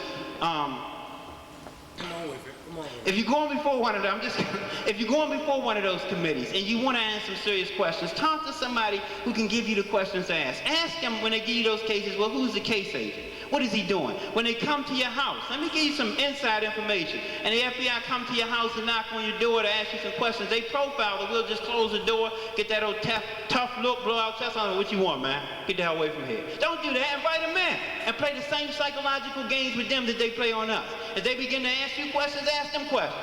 They tell me, well, how many kids you got? I got about 2. How many you got? And watch how quickly they get up and get out of y'all. Continue to ask them questions. Say, listen, man, did your daughter go to, where do you live at?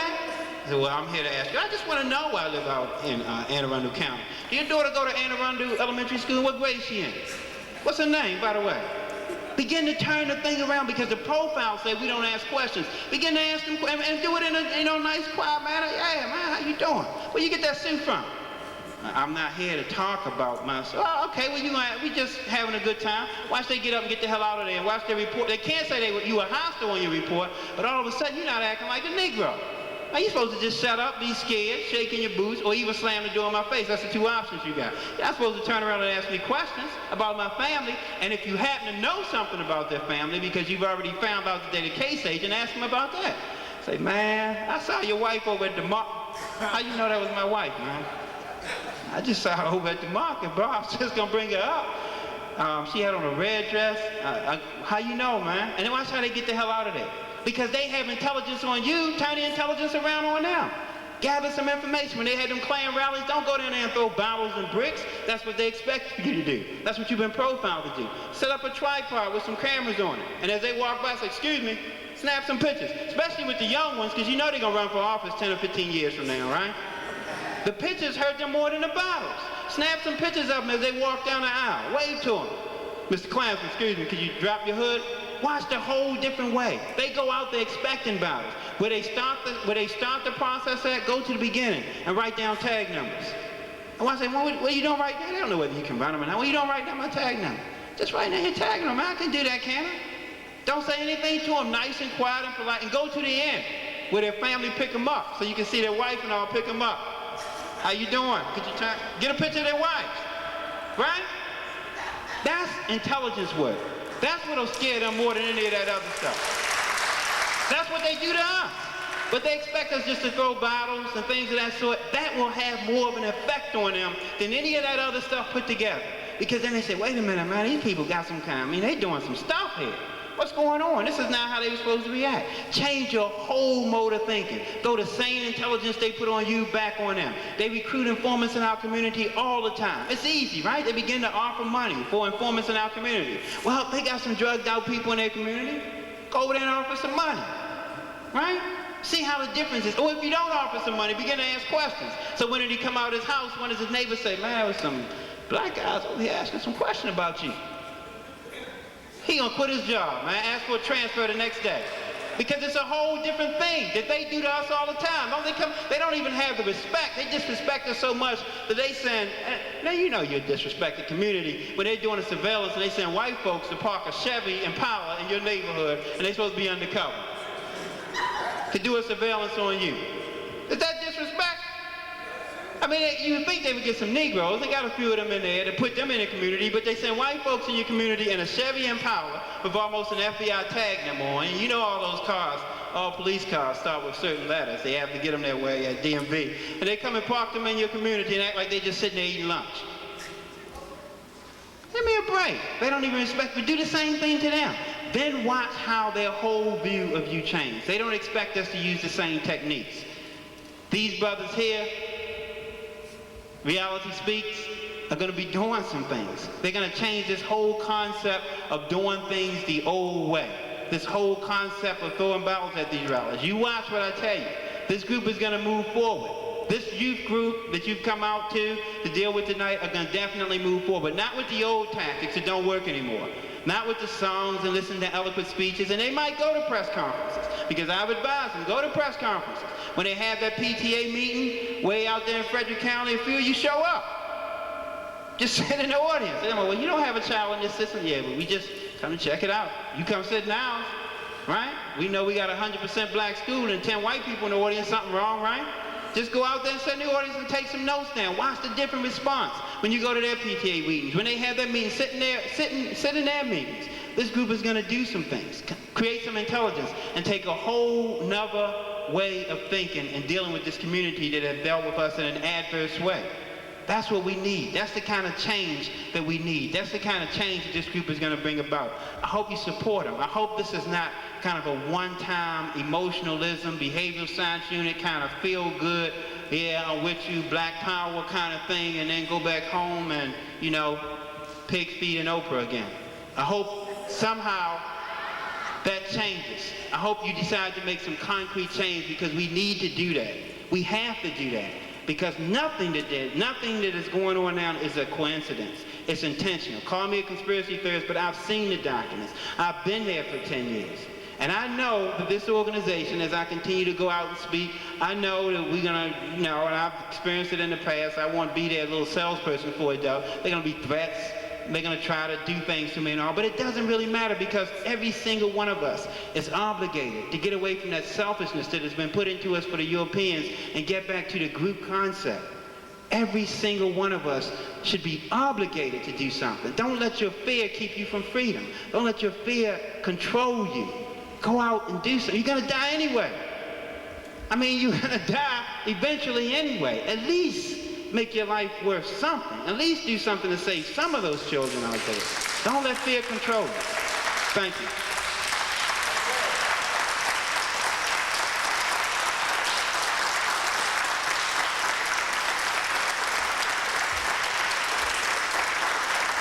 Now we're gonna try to have question and answer period. The way we can do this is if you have any questions to ask, you can line up over here in this last aisle over here. And I'll hand you the microphone and you can say your question and Brother Tyrone answer your question. Try to make it brief.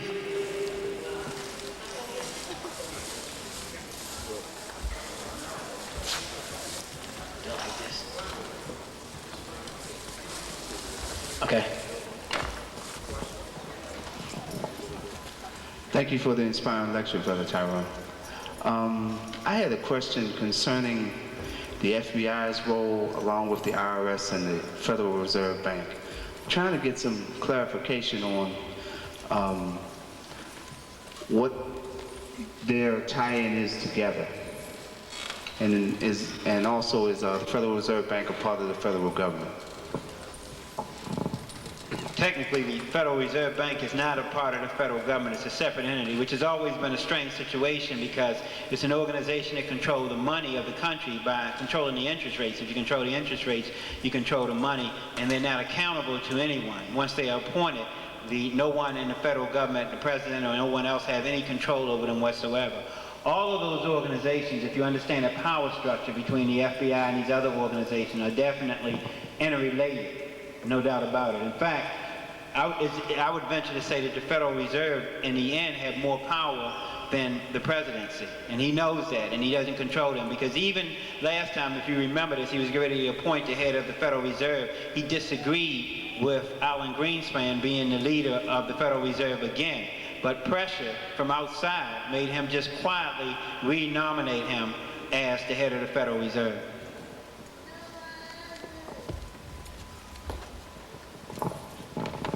Thanks for your presentation, Brother. Now we'll pass it on immediately. It was a comment made by you, supposedly, in Your Black Books Guide, May '96. And it goes on to say that he, talking about you, still encourages African Americans to join the FBI as it is his hope that a fair, more tolerant FBI will emerge. Could you expound on that? Certainly. I truly doubt if a fair, more tolerant FBI will ever emerge from that organization. But what I think is important, and I think what gets to them, is that we continue to get conscious black individuals in that organization to watch the keepers of the secrets and to get the secrets. I talk about in the book a law that I've did some background research on called the law of penetration, which means we need to get on the inside and get the information. We can stand outside and throw rocks all we want to and speculate and say this is probably what's going on, but until we get some conscious brothers, nothing is done. Historically, biologically, there's no production without penetration. And somehow, in some way, just as they penetrate our groups and our organizations, we need to penetrate theirs. Understand this, for a long time, our response have been to just shun it. Anything, well, man, they racist, I don't even want to deal with them, and shun it. But we need to get inside and understand. In the book, I had a professor at Compton, Dr. Ellis, and he always told me, he said, well, read your history, but more than importantly, read their history, because it'll tell you your history. It'll tell you how they feel about you. Just reading your history is our strength and what we say. But go read what Truman said, or what Nixon said, or read what the rest of them said, and then not only will you understand their history, but you will understand their plan. And I think in that vein, we have to be careful about what we shun. We need to practice the law of penetration. But on the other hand, it's important that we have conscious black individuals rather than Negroes. And the way we do that, as I talked about today, is to groom them from the age of 5. This is where you're going into. We have to be everywhere. Every single field and everywhere without losing our consciousness. Groom them from the age of 5. This is what you're going to do. You're going to be the engineer. You're going to do this. You're going to handle that. You're going to handle. But we need to be there. Trust me. And that's what they hate the most. When we say we shun it, I don't want to touch it, they clap their hands and say, good. Because if that agency becomes lily white again, by us shunning it, then they can always say, listen, we tried to let them Negroes in, they all ran away. So it's important how we do it, and there's a method to doing that. And I hope to work with this young group. We're going to be doing some things to get that kind of information out in a format that they put out. Thanks for clarifying. Thank you, sir. I'd like you to expound on the community block program. You understand what I'm talking about? Thank you, sir. I guess I need some clarification of the aspect. There's so much to that program, and we talked a little bit about it before, but I guess a lot of us don't realize that the ADL has members of the black community operating in the black community. They can call all individuals to spy on black people. Come on, give us some names. This is not the proper form, but I will call names if in the proper form. Well, yeah, the brother's right, though. Trust me, there is a proper form for that. And I'm not afraid to call names, but in a proper form. Yeah, there is a proper form and a format from that. And we'll get into that at another time, because there is, as I mentioned before, not all of us here, or for all of us here. So there's a proper form and format for that. But as you mentioned, what has happened in the black community, and I think, and it is our natural instinct, whenever we are infiltrated, whenever we know that there's individuals involved in our community and we identify them, our first inclination is to say what? It's the government, it's the FBI, it's the CIA. But we know, history even tells us that certain organizations, the ADL, the JDL, have had informants in our organizations forever. So we need to watch those organizations too, because their first aspect is they act as if there's force, they're on our side, there's some kind of alliance. And I talk about this in the book because I've never seen it through my research and history. I don't see this, there's an association between these groups and blacks, but there's no alliance. Alliance means that they wouldn't have had an ongoing relationship with South Africa while they was burning the feet of our children, turning them upside down and beating them and starving them to death. We have to understand that Israel was supporting South Africa financially and dealing with them. And yet, when they come back over here, the first thing they say to us is that, well, we upset with Jesse Jackson because he made this remark or that remark, when they were actually involved in the Holocaust of killing our children in South Africa. But we have to link those two together. And so when those organizations talk about, well, a alliance between these two groups, and don't speak out against those atrocities and are actually actively involved in those atrocities, we need to look out for them. And we know now that the NAACP, the Spingarn Award, Spingarn himself was actually providing names of all the blacks in the NAACP to the FBI. And yet still, as you sit here today, that award will be given out to a black next year in his name, even though we know he infiltrated and gave out names of blacks. And so we need to be very careful when these organizations come into our community, whether they come in under the block grant or some other, what kind of intelligence we're giving them. We're too friendly with people. As I said before when I started this lecture, we have to start questioning people that come before us. And they may be legitimate. They may be sincere. But if they are sincere and legitimate, then they shouldn't mind you questioning them anyway. They shouldn't get edgy or shaky when you say, well, where do you come from? What is your history? I know a technique, in 1 second, let me digress for 1 second. I know a technique that the FBI use. Not only will they infiltrate you, but then they will tell you that you are infiltrated, but not tell you who the infiltrator is. So immediately you accuse your whole inner circle, and that has just as much of an effect of dividing the organization or just telling you you're infiltrated, because now you don't know who the infiltrator is. But I say to you, if that happens to you, question the person who come to you and tell you that he's an infiltrator. Because if you begin to look at a person long enough, you'll see what you want to see in him. If this guy come to you and say, look, that man over there is an infiltrator, see how he walk? 2 days later, you'll be walking around to somebody else and say, see how he walk funny? And he walked the same way you do. But it's in your mind that you want to find an infiltrator so much, and you're so steeped in the history that you haven't even questioned, well, how you know, bro? How you know who told you he's an infiltrator? I just know. Question the infiltrator. Don't fall for any of the tricks.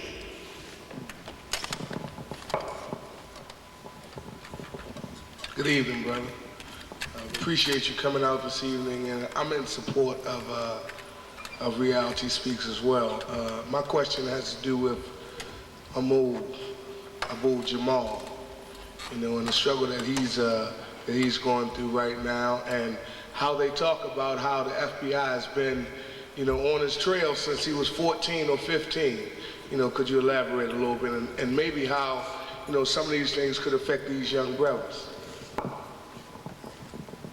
No doubt about it. They have been on this trail. And I think, I'm glad you brought that up, because I think so often, as we look around the world and scream about what's happening around the world, we forget that we still, in 1996, have a slew of political prisoners right here in this country. And I was in Philadelphia when they had the rally up there for him. And if you begin to look at that case and understand how much they followed him, persecuted him. And I think what people don't understand is not just physical death that will destroy you or that will drive you into insanity, but the psychological persecution. Abu Jamal, even Coleman Young, for 20 years they followed him, persecuted him, told him he was infiltrated. That psychological pressure of always looking over your shoulder and mentioning that to some of your brothers, and they said, man, you just paranoid. The psychological pressure of any time you speaking up on that and saying that some of your own people calling you crazy.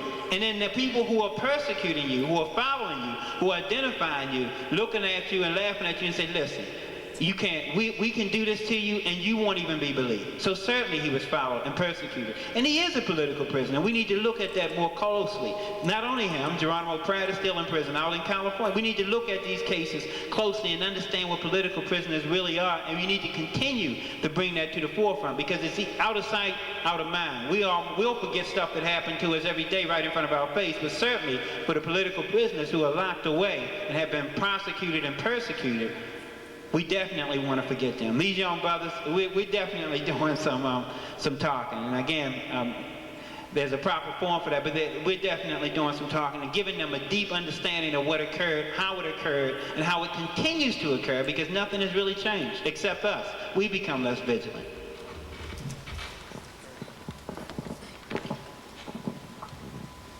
Hotep. First of all, Brother Powers, I'd like to thank you for your book and also for your informative lecture. And first of all, I have a comment and a very brief question. First, I'd like to say to my people that there is another organization in the city, in addition to Reality Speaks, which I am familiar with one of the heads of that organization. And the organization is called Pride and Principle. And we are also an organization that is dedicated to the liberation of African people. What I would like to say is that maybe 2 days ago we gave a lecture, and we tried our best to give our analysis, critical as it may be, of the church bombings and of the blueprint that we have found through our research, which has been laid out by African people. The attendance at this lecture was not adequate. Only 2 persons attended. We put out the information, the flyers, we tried as much advertisement. And I would just like to say that it should not take, and this is in no way indicative or an indictment of what has been done here by Reality Speaks or by Brother Powers, it should not take a name to get African people out to participate in the struggle so that we may, for lack of a better word, whip the enemy and acquire information on the enemy and to engage in dialogue, so that we as a village or as a community can find ways together to do what we know we have to do. So please, when African literature, African flyers are put out, and it was a free lecture, there were no donations asked for. We as African people cannot rely on names, because some of the names are going to do you in. Secondly, I've noticed that in the beginning you spoke about some of the FBI informers or infiltrators, which are probably here today, which I believe there are, just as I believe you do. I wanted to know, do you have any seminars because of your years of training in the FBI and the state trooper? Seminars or instruction classes that will teach Africans or train Africans in tactical maneuvers, armed and unarmed defense, or anything of that nature. Even if you cannot give an answer to this, I'd like some sort of response. How you doing? We'll talk about that in another form and a format. That can be, that is part of the tactics. Talking about things, there's a time and a season for everything to talk about those. And certainly I agree with you about what we need to do to get out. And there's such a push, a propaganda and public relations push against African Americans or blacks getting out. Somehow and somewhere, and maybe you can help me with the research, I was trying to figure out how we get to the point where we can be 3 touchdowns behind in the game and still partying and celebrating. But every weekend, unfortunately, that's what many of our people do, and certainly through the week. Television, we've been distracted by entertainment. We're a country now that's caught up and a mentality of games, and so we're distracted. But certainly, your organization need to be supported. All black organizations need to be supported, and it shouldn't take a name for us to get out. But they are dealing with a propaganda machine that is telling them not to support that. Continuously giving them other things to go to, other entertainment avenues to go to, rather than go through things of enlightenment, because understanding that there's a whole group and section of people who don't want us enlightened, who don't want us educated. So you're not just fighting against the people who don't want to come to your event, you're fighting against an intentionally set up propaganda machine that is drawing them to other events like a giant magnet. And you have to understand your adversary, what they are doing, and their distractions to understand why you get the small audience and all. But nonetheless, you have to go forward. That shouldn't have to happen. You're absolutely right. But understand that it is more than just a coincidence. It is intentional, and you have to go forward. And as you begin to stay in the fight, because what is so much of a deterrent is that if you don't get the type of crowds you don't, then you say, well, we can't, no way we can do that again. Well, I say continue to do it. And in perseverance, something will break sooner or later, because our people are being intentionally distracted.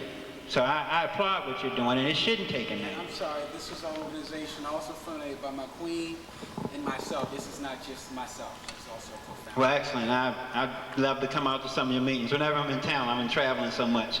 So whenever I'm in town, I'm glad to. Certainly, I'll give you a card before I leave here, and I'll certainly be open to contact. Thank you. All right, Brother Tyrone, I would also like to thank you for your book. I didn't grow up with older brothers who could give me the knowledge that your brothers gave you. So I found them to be my teachers as well as yourself and as well as my own family members. But my questions are a few, but several few. But let me ask them quickly. First, in terms of your book, there was a little section there that just had me thinking about my own education. Did you find your education through Lincoln Tech valuable? I'll hold that until you get the microphone. The other question would be, I'm in search of knowledge just as everybody else in this room is, and I would basically like to know what sources can I tap into, can we tap into, or I should say what sources can we not tap into, should we leave alone to get the same kind of information that you got, because obviously some of us, many of us may not have access to FBI files, but is there information, can we find the same information in the library, can we find the same information reading the Sun? And then I'll have one final question, but I'll let you answer the first two. Okay. The information is definitely out there, and I wouldn't shun any of the information. You know, I was once reading a book on some of the white supremacist groups one time, and this was a while back. And the brother said, "Man, why are you reading that garbage?" Because again, as I mentioned before, you have to read their history, what they think and what their plans are. Because you go into a black bookstore, not necessarily you, brother, but many of us are looking for Terry McMillan. Well, we even have to read what they write. And certainly, I'll tell you a great resource that a few of us take advantage of that has a lot of documents and a lot of history is that Library of Congress. But they certainly don't expect you to go in there and dig in the basements of that place where they have all the original documents. You just have to go over there. It takes time and research to do it. I know all of us don't have the time, but if you have an organization and you can have somebody who handles research to go over there and you can kind of delegate that thing and get that information, then you'll find a lot of the answers there. And certainly, too, use the sources in your community, such as myself and such as there's some other brothers out there. I just came from Chicago with an agent who is no longer an agent. He's an excellent resource up there for the Nation of Islam in terms of getting some of their information out and where they can find it and how they can get to it. So there's definitely some avenues and research out there. We have to use the resources. And the other question, I'm sorry. Oh yeah, Lincoln Tech was interesting. I did, when I came out of Lincoln Tech, trying to follow the Booker T. Washington philosophy, because even in those leaders that we disagree with, there's something there in everything, and all those people, even if you disagree with them, don't hesitate to read them and look at them. And even in that, when he was saying that you have to have more than one skill, you got to use your head and your hands. You have to be able to, and we can tell that economically now about how we have to go to somebody else's community to get some of the things done that we should be able to do. So from that standpoint, it was healthy. That education there, that mechanical education, I just decided not to continue to pursue it, even though I did work in that field for a while. One last question. I won't need the microphone for this. Would you be willing to come to the school that I work at to speak to my students? Most definitely. I do speaking all the time. The only, you have to let me know in advance, the only thing is might be a scheduling conflict because I'm traveling so much, but I'll be glad to. No problem. And Brother Jabari will tell you when he asked me here tonight, and I checked my schedule, I said, sure. I'm glad because I am obligated to. I mean, it's not a thing of we all are obligated to use whatever we have, the knowledge source we have, to get out and deliver it to our people. We are obligated. If not, again, there's no gray area anymore. You're either part of the problem or part of the solution. And if you're not doing what you're obligated to do, not whether you want to or anything like that, you're obligated to do, then you're part of the problem. So certainly I am. And I'll get you a card too. My daughter will. Yes, I'd like to thank you for staying strong because I have a cousin of mine that's married to an FBI agent, and he is the complete opposite of what you are. So I know you've known brothers like that. But my question is to a large portion, a small portion of the Baltimore city and Maryland, people know that Baltimore is an experimental city. All the big experiments go, and you know it's the FBI headquarters here in Baltimore, and our big FBI headquarters here in Baltimore, and there's one right next door in DC, where the main one is. But could you elaborate on how they use this city for experiments, if you could? Certainly, they've always used the black community on experiment, and that's what I try to emphasize, because for some reason, and I don't know how it happened, because I've been searching for that watermark, we have come to the conclusion that at some point, white folks have changed their feeling about us. And there's no watermark that indicate that, whether you're in the 1800s, or whether you're in 1950, or in 1996, we should be thinking the same way with the same devices, maybe more disguised, but that they haven't changed their thinking. I mean, I just don't understand. I mean, even if they've changed some of their actions to put you to sleep, the thinking process haven't changed. And if it has, I wish someone showed me the watermark of when it took place. So they haven't changed that kind of thinking. The mere fact that we're set up, if you look at all the cities, in reality, and this is a hard thing for many people to swallow, black people are really not an urban people. I mean, we came to the cities because that's where the jobs were. But if you go back to our heritage in Africa, we're rural people. Even when we were brought in slavery in the South, we were rural people. So when you take a group of people who have been all throughout all their existence being a rural people learn how to live off the land and vegetables and all, and you put them in an environment close together, then you put them in buildings, what you call a project, which to me, when I was in elementary school, a project was an experiment, plain and simple. So when you put all these rural people together in a project, which you name a project, you don't even try to hide that. It's a project. Let me see what happened when you put all these people in close quarters together and keep them in poverty. Then it definitely is an experiment, but it's on the face of it, and they tell you that by calling it a project. But historically they have done that, so it's nothing new. We just have to decipher it, analyze it, and call it what it is, because so many of us, as you mentioned, and I don't want to attack him because, you know, but as you mentioned, it's the fear factor, man, the fear that keeps us from freedom, the fear that keeps us from speaking up, that keeps us scared. I mean, there's nothing that is scarier than scared people. That's what we should have fear of, scared people. My main, what I was wanted to ask you was, because I know that at many times Baltimore City is used as the first stage of an experiment, and then they move it all the way around the country. And I want you to elaborate on that. I don't know whether, I have no information that it is the first stage. I know that they certainly use cities throughout the country, and Baltimore is no exception. I mean, I have to take your word for that. Well, I've read some, Nora Clint, the heroin part of heroin epidemic. But certainly Baltimore is that, but also you know you have that triangle down in North Carolina, which is set up and paid for by the government between 3 colleges, which is considered a research triangle. Okay, so that too. So I agree that it takes place. I just don't know. I mean, you can give me the information that Baltimore is the #1 spot. Thank you, brother. Okay, brother. Okay, I was listening to a Steve Coakley tape when he talked about the assassination, Jesse Jackson's assassination rolling with King, and he was talking about gangster rap or hip hop today is what's set up by the government, the CIA and FBI agents. Could you elaborate on that? And another question is also about the microwave towers. in public storage places. I heard that the public storage places was supposed to be concentration camps, and these microwave towers, they shoot out radio frequencies to, you know, damage our brain, to cause us to have amnesia, foam at the mouth, do all kind of crazy things. Could you elaborate that on? I haven't done much research into that, but let me tell you who is an expert on that and is really good at it and will be in town on the 22nd. That's Dr. Africa. He's going to be up at Everyone's Place. And he's going to be up on Everyone's Place on the 22nd. And over in D.C.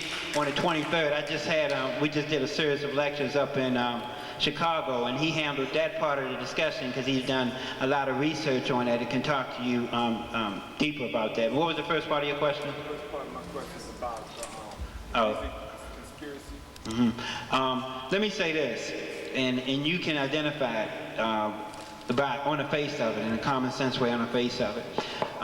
Black folks have always been innovative in getting their music out, no doubt about it. When they took away, when black kids or young children began to take away our financial ability to purchase instruments, the black kids say, okay, the hell with the instruments, and they start making beats with their mouths and rapping and all about any instruments and how any music exists. And as they continue to create new art forms, they have to destroy it or make it horrible in some sense. And that's the infusion of this, the promotion of this. Because remember, most in the beginning, most black rap was most successful in the underground. They didn't need to be commercialized. But when it was commercialized and brought out, a certain segment was brought out and commercialized because it was making a lot of money in the underground, which is why somebody went and sought it out in the first place to bring it on top. And then once they sought it out to bring it on top, the goal and the object was to destroy it.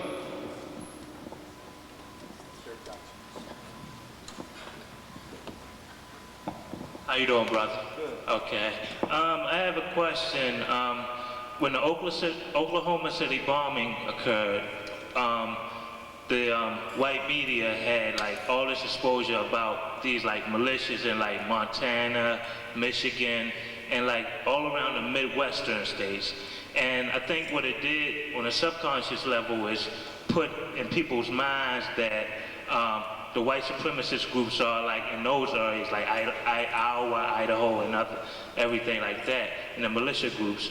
My question is, do you know of any white supremacist groups along like the northeast corridor, or like the eastern shore, like the east coast corridor, and that any militia groups other than like the Ku Klux Klan or someone like that? Yeah, there are certainly militia groups throughout the United States, the Maryland militia, and even those groups that started out west. There's a Maryland militia group, but there's the groups that started out west.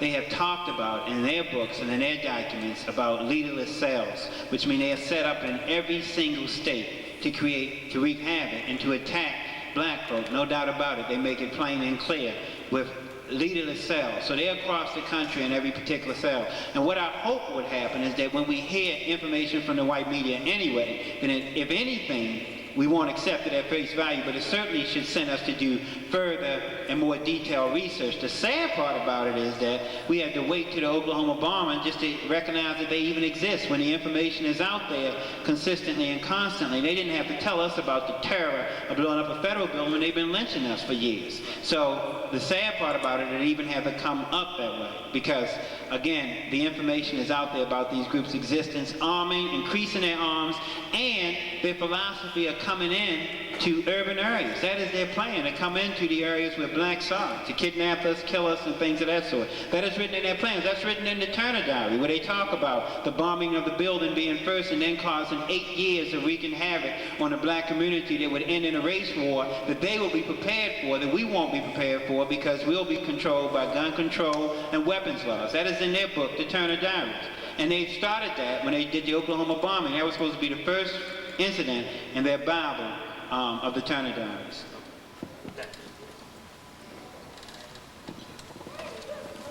I would first like to thank you for that very, very informative lecture. I would second like to say that my son is Jabari. He had your book. I saw it and I'm like, oh, it's awfully thick. And I don't want to read about the police. I'm not really into them, right? So I picked it up the other day. It is brilliant. I mean, it is a masterpiece. It is really a masterpiece. You shouldn't shy away from this book.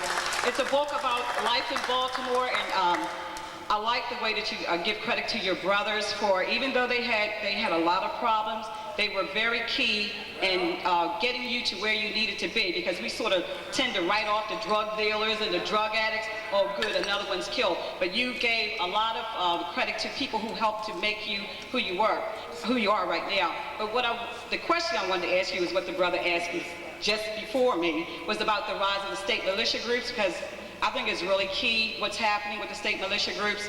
And I didn't even know, I mean, I'm an educator, and I didn't even know that the Constitution gave rise for the state militia groups. You know, whenever the government, they feel is in trouble, that the community can come together and form a state militia group. And we don't have a lot of information. We really do need a lot of people, I mean, people like you going around giving us real information. I want to thank you for that. Thank you very much, and I'm glad that you enjoyed the book. Certainly what I tried to do in the book and what I didn't want to do, because there's enough of them on the bookshelf, is these rags to riches stories. We got some Negro on the front cover smiling, talking about how he made it. And that's not a group concept there. It's just how he made it. And what I tried to do in the book, and what's the reason why I call it Eyes to My Soul, is to open my soul to show that all these people made me. Even with the relationship that I have with my brother, me being in law enforcement and he being in the underworld of Baltimore City, how that relationship even developed me as he continued to talk to me, told me about the problems and all. Because that was so significant and so important in my life that I just didn't write these off. And even in his violent death, there was lessons, because he tried to pull me back towards other avenues even as he was going through this strain. And I try to put all that in a book. The importance of the relationship historically of family in our community, the importance of my wife and children who are here tonight, who follow me everywhere, the importance and significance of that none of us, it's not an individualism concept that they've given to us under this system of capitalism, that it is a group concept, and it always has been. Until we get back to that, we won't be able to build up strong brothers and sisters. Brother Jabari obviously reflects the teachings of his mother, and I certainly reflect the teachings of my family. So it is significant. And again, I'm glad you enjoyed the book. I try to make it so there was something there. It's more than an expose on the FBI and the state police. It deals with relationships and historical aspects of it, and how that agency have set up to divide and destroy those relationships. Thank you.